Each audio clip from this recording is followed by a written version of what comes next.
Well, security expert Kabiru Adamu joins us remotely to discuss the Taliban influence on global terrorism, particularly with Boko Haram in Nigeria and lessons from the forceful takeover. Thank you so much for joining us, Kabiru Adamu there.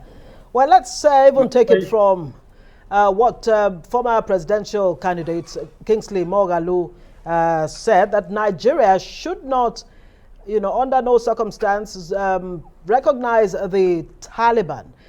What position do you think the Nigerian government should take now? And do you even trust this Taliban government when it says, that it seeks for peaceful relations with other countries? Of course, China, Russia, and Iran have already made diplomatic overtures. What are your thoughts? Thank you, Ngozi, and indeed, good evening.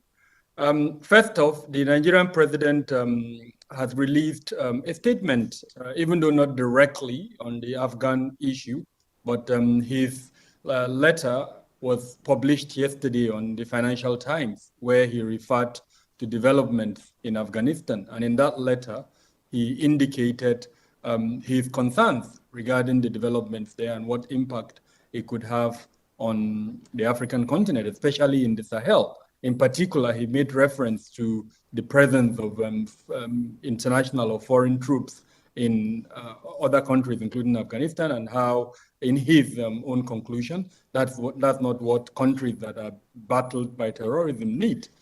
He made reference to issues around economic development and the other soft component of the counter-terrorism strategy. Now, that is sort of the standpoint that I would like to start from. Kingsley Moghalu's statement, I think for now, has no sort of relevance in terms of what the current government appears to be thinking based on that letter by President Buhari. If we're going to base our conclusion on the fact that Russia and China have already recognized the Taliban, then perhaps they are in the process of getting international recognition. And I think Nigeria, the regional superpower, should perhaps lead a discussion with other African countries so that a united statement that will be supportive of the stance of both the sub-region, ECOWAS, and then the continent should be one that should be portrayed. Despite the fact that we do have our bilateral relationships and interests with that country, I think a regional and perhaps even a continental sort of position would be more useful for Nigeria at the moment. Kabiru, still on Moghalu, he mentioned two other issues. One is, what important lessons regarding religious fundamentalism, especially with Boko Haram and ISWAP just on the sidelines there, and then condoning people who are sympathetic to their causes. What do you think he was referring to there? Those two questions, Kabiru. Well, it's not a hidden knowledge that a serving minister was accused of being a sympathizer of one of the big groups that are in the Lake Chad Basin. So perhaps that was what he was referring to. A lot of discussion was held at that time, and even though the matter has gone quiet now, but it's still in the minds of a lot of people. And I doubt if in our history that matter would ever go away, despite whatever confessions the minister in question may have made. So I'm almost certain that is perhaps what Moghalu is talking about. With regards to developments regarding how the Taliban takeover of Afghanistan will impact the Sahel, what I see there is a two-way thing. On the one hand, you have the possibility that the development could bolster and encourage other groups within Sahel to continue along the line of what Taliban did until they achieved the success they achieved now. And what is that thing? It's all about resilience.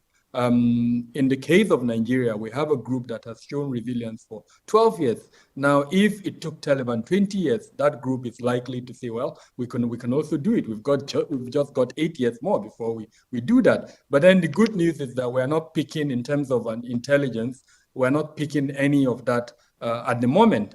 from all the publications, from all the messaging that we're monitoring, both in the open space and in the closed space. We are not seeing that yet from groups that are operational in the Lake Chad Basin. It's possible that they're discussing it at their highest level and not in any of the platforms that we monitor, but then time would tell. Now, we also have to situate that with the current mass surrendering by members of the group in the Lake Chad Basin. Kabiru, we have less than a minute before we let you go. What do you think Afghanistan under the new Taliban will look like? It says that the Taliban are saying they will protect women within the Islamic law. What do you think Afghanistan will look like? Okay, I'll quickly answer that. But one thing I would like to leave this conversation with is an advice to the Nigerian government. Let's look at the component of strategic communication within our national counterterrorism strategy. There are advantages that we could take and use for this purpose. Now, with reference to your question, the Taliban has learned over the last 20 years, and a good example is current maneuvers and steps. The fact that it's been recognized by 2 countries that are within the United Nations Security Council that have veto power tells us that it got some diplomatic support somewhere. And the fact that it's got weapons with which it used to take control of the country tells us that as well. Now, if it wants to continue with maintaining that support from these international countries, the only thing that it needs to do is to play by some aspects of the international law that perhaps in its interpretation of the Islamic doctrines would allow it to play. So that's what we are likely to see over the coming weeks and months. All right, Kabiru Adamu, thank you so much for being on Newsnight. That's all the time we have with you, but thank you, a security expert, Kabiru Adamu, there on Taliban.